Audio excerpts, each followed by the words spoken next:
now collect a lot of data and statistics in terms of fundamental research. The main contributions have come from the West. There is no getting away from that. Many ideas that we today treat as standard, such as how to respond to a recession by using fiscal policy, how to respond to an inflation by using monetary policy, or how to design an auction that makes bidders reveal the maximum amount they are willing to pay, are ideas that came out of research done mainly in the West. We must not close our doors to that at all. I mean, I'm totally against chauvinism in terms of ideas. You have to keep your doors open, and we should be grateful that these ideas emerged from wherever they emerged in the world. However, it is important for us in emerging economies also to turn to fundamental research. And this can give rise to ideas which are specific to our needs, the needs of emerging economies. Maybe the monetary policy we use can be modified to do better in our environment, taking account of the special needs of emerging economies. Maybe we can design better mechanisms for distributing food subsidy to the poor. Much of this requires research, and I stress fundamental research in economics beyond mere collating information and statistics. I believe that among emerging economies, India is one of the best placed countries to take a leadership role in this. We have a history of higher education and research that we can truly be proud of. We have respect for freedom of thought and expression. We have a vibrant democracy and a vibrant media. Too vibrant, some people will say, but they are there.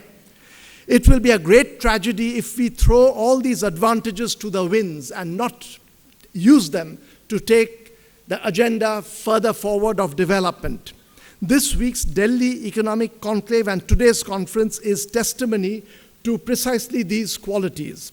We have brought together here thinkers and economists who sympathize with our government's policies and also those who do not. We have bankers and prominent policymakers of many different hues. We want to hear you all. My personal hope is that this conference will become an important annual meet for emerging economies. I need to thank many people, but there isn't time and I won't do so. But I have to say that without the support of the Finance Minister, Shri Pranab Mukherjee, this conference would not have taken place. I have to thank him for two specific qualities which makes this kind of a gathering possible. His openness to a diversity of people and thought, and his deep intellectual interest in economics. This always baffles me because he's not a professional economist. I remember soon after joining government, I was in a small meeting talking about capital output ratios when the finance minister stopped me, and I thought he would ask me to explain what capital output ratios are, but he asked me instead whether I was really talking about capital output ratios or incremental capital output ratios, ICORs. Now, there aren't too many finance ministers who fuss about the difference between capital output ratios and ICORs, so thank you very much. This really creates for an atmosphere within our ministry, the Ministry of Finance, for a lot of free-floating discussion from which ideas crop up. Of course, there is a political process involved. You will not see all this coming out into the public space. This will be mediated by democratic processes, but at least we can churn up ideas in a way which also has made this particular conference possible. Though this is not a speech for thanking, as I said, there are a few thanks I have to give. There are 5 organizers who were helping me in the day-to-day planning of this: HAC Prasad, Bhanumurthy, Anand Singh Bhal, Gyan Bhushan, and Supriyo De.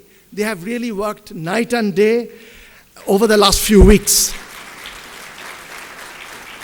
and took it upon themselves as if each one of their total reputation depended on this, which makes it very comfortable for me to be able to sit back and just free ride on their diligence. While speaking of my advisors, I should mention that this is the golden jubilee of the Indian Economic Service. We are celebrating it in many different ways, but one very unusual thing that we've done is we've produced a calendar in which there is information on the Indian economy, there is information on historical documents like the Arthashastra, and in which there are 12 sketches done by a very eminent Indian artist, Sanjay Bhattacharya, he's somewhere in the audience, of 11 Nobel laureates and John Maynard Keynes. This calendar, just after I complete, will be released just now by the finance minister. I owe special thanks to my colleague Gopalan, Secretary Economic Affairs, for being very, very supportive, and immense thanks to Govind Rao as a co-organizer of this conference, director of NIPFP. We have famous economists from India and abroad attending the meeting. On the stage, there are Dr. Montek Singh Ahluwalia, Dr. Rangarajan, Professor Amartya Sen, and Richard Freeman, both of them among the most progressive voices in America. And there are several famous speakers lined up through the day. But fame is a very, very strange thing. Let me end by giving you a true story about fame. When Amartya Sen was appointed Master of Trinity College, this was before he got the Nobel Prize. This was reported in all Indian newspapers that Amartya Sen has got this great honor. Most people, frankly, in India were completely clueless about what Master of Trinity means. Now, Amartya Sen arrived in Calcutta, and a gentleman who had seen all these reports rushed up to him, shook hands, and said, "All Indians are proud that you've become Mayor of Trinidad." Ladies and gentlemen, I hope there will be a lot of important intellectual ideas discussed not only today but over this entire week of the conclave. Welcome.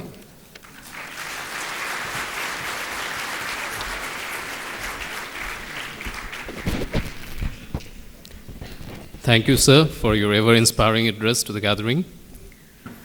Ladies and gentlemen, as mentioned by Dr. Basu, a calendar that had been especially designed as a part of the ongoing Golden Jubilee celebrations of the Indian Economic Service will now be released by the Honorable Finance Minister.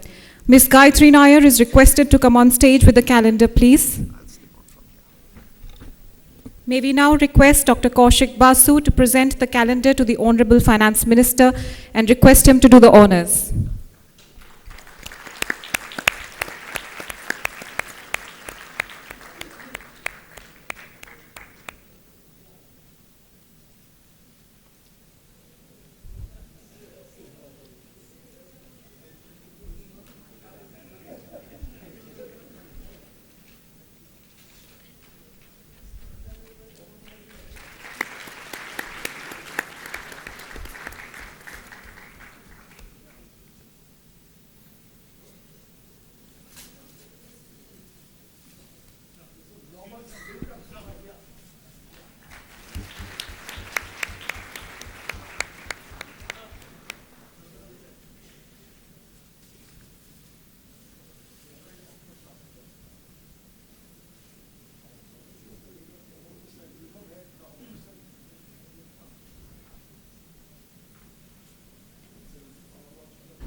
May we now request Shri R. Gopalan, Secretary, Department of Economic Affairs, to deliver the welcome address.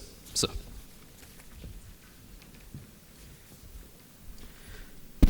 Honorable Finance Minister, distinguished dignitaries on the dais, speakers, ladies and gentlemen, after a very powerful welcome by Kaushik, let me also add a few words.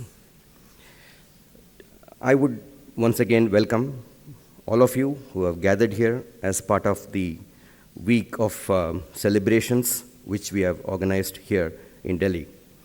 Today's deliberations are going to focus on a number of issues, primarily dealing with global slowdown and how developing countries can both minimize adverse impacts arising from this slowdown and also contribute to the global recovery.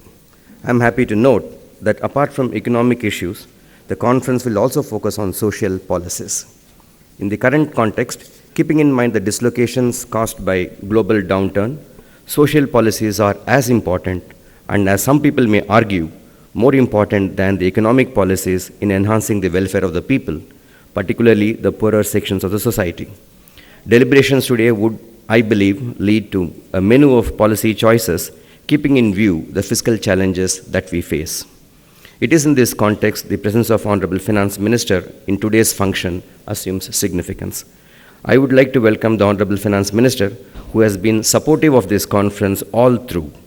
His being here with us, despite his hectic schedule, is indicative of his strong encouragement for the conference and the outcome he expects out of it. In this globalized world, macro management of individual economies has become more complex on account of spillovers through policy actions and trade and capital flows. Countries no longer have the luxury of insulating their economies from actions and effects that originate elsewhere. That the policies of systemically important economies know no borders and have implications for us in India has long been known. We have now learned that globalization of financial markets can amplify problems in relatively small markets, such as the US subprime housing sector or small economies such as Greece, to make them of systemic significance. Our surveillance process has to adjust accordingly. The global crisis that began in August 2007 is far from over. It has had an impact on financial flows to emerging economies in particular. In the latter half of 2007, the policy challenge before India was how to manage the impossible trinity of policy objectives. We had to rapidly adjust macroeconomic policy settings in the light of unprecedented rise in global commodity prices in the first half of 2008, particularly through a tight monetary policy stance. The deepening of the global financial crisis in September 2008, following the collapse of Lehman Brothers, created a fresh set of challenges even in our financial markets, as also the real economy. Although the Indian economy recovered faster and registered high growth in 2009 and 2010, recent global events, particularly in Euro area, have cast a shadow of uncertainty. This conference has assembled some of the finest brains in the world to debate and shed light on the issue of policymaking in an increasingly globalized world. As emerging economies join the developed world on global high table of international economic governance through platforms such as the G20 and the Financial Stability Board, it is imperative that these economies hone their skills and understanding so that they are better able to leave a global footprint going forward. This conference will hopefully also throw up analysis and opinions which will give policymakers in emerging economies something to mull over and apply in their workplace. I am also grateful to the distinguished galaxy of people from academia and policymakers who have chosen to grace this conference and share their thoughts and exchange ideas. I would also like to extend a warm welcome to all the people who have gathered here to listen to these experts. Thank you.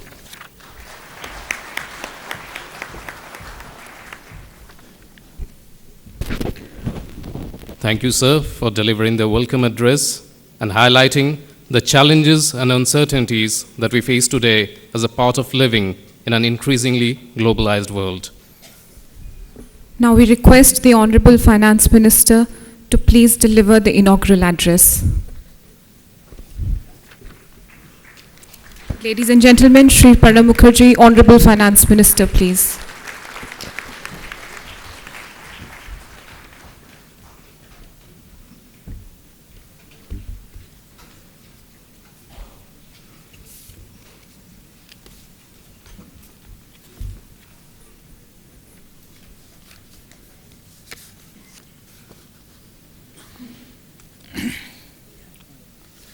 Dr. Mantek Singh Alwalia, Dr. Rangarajan, Professor Amartya Sen, His Excellency Yuval Stenzin, Finance Minister Israel, His Excellency Mr.